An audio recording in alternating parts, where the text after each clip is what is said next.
David Charon est un réalisateur et scénariste qui a débuté sa carrière en réalisant des films publicitaires et des courts-métrages comme L'Homme Invisible et Le Secret de Salomon au début des années 2000. En 2009, il sort le film Cyprien avec Elise Moon qui fut un échec à sa sortie. Mais malgré les moqueries et les insultes, son réalisateur prouve sa force de caractère en récupérant en main propre son prix au Gérard du cinéma. 2 ans plus tard, il réalise De l'autre côté du périph', un buddy movie à la française très efficace avec Omar Sy et Laurent Lafitte, et cette fois-ci, il fait un carton plein et rencontre un énorme succès au cinéma.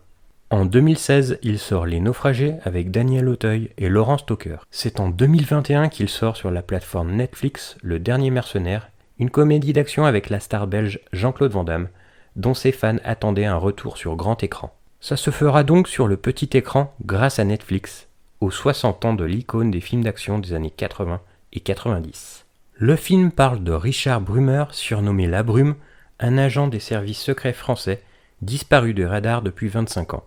Il va revenir au pays pour tenter de sauver son fils Archibald, qui ignore son existence, d'une opération mafieuse dont il est injustement impliqué.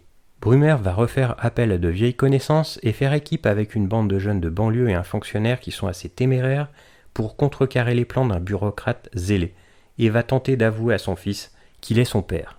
Pour vraiment apprécier le film, il faut accepter que c'est une pure comédie, hommage à celle des années 80 et 90, et moins centrée sur l'action, comme l'acteur belge nous avait habitués. Pour donner une idée, son ambiance générale fait penser au film Le Boulet, avec Gérard Lanvin et Benoît Poelvoorde.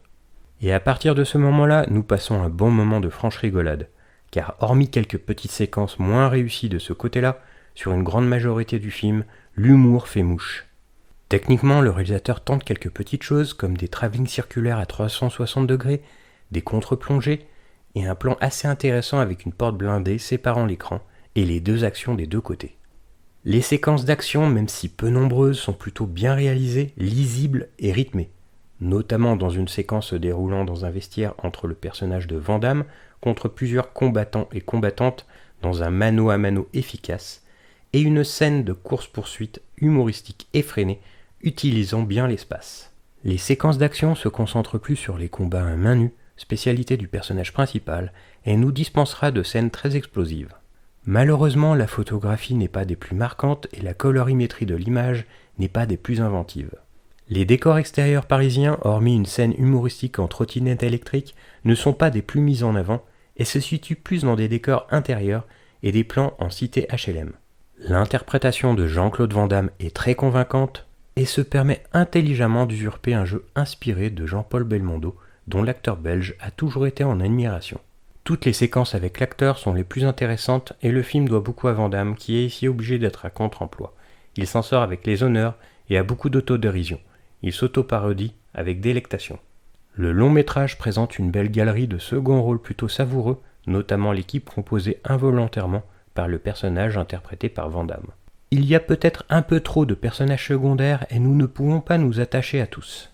Mais certains comédiens sortent leur épingle du jeu, comme par exemple l'actrice Assa Sylla, qui interprète un personnage charismatique, courageux et très attachant. Il y a 2 personnages de sidekick rigolos, dont Samir Descazas, qui interprète Archibald, mais aussi Alban Ivanov, dans un rôle plutôt caustique et hilarant.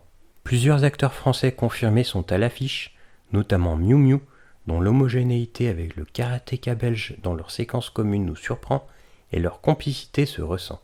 Patrick Timsit, quant à lui, cabotine, ne paraît pas très à l'aise et nous ressort avec lassitude une réplique courte du film Paparazzi. Les fans d'Éric Judor seront ravis de le voir car il reprendra son jeu habituel qui le caractérise mais tiré cette fois-ci à 4 épingles. Les autres remarqueront l'incrédibilité de son personnage. Le film dans son ensemble se laisse bien regarder. Et même s'il y a quelques invraisemblances et de la loufoquerie parfois trop prononcée, nous passons un très agréable moment, surtout dans les séquences incluant Jean-Claude Van Damme.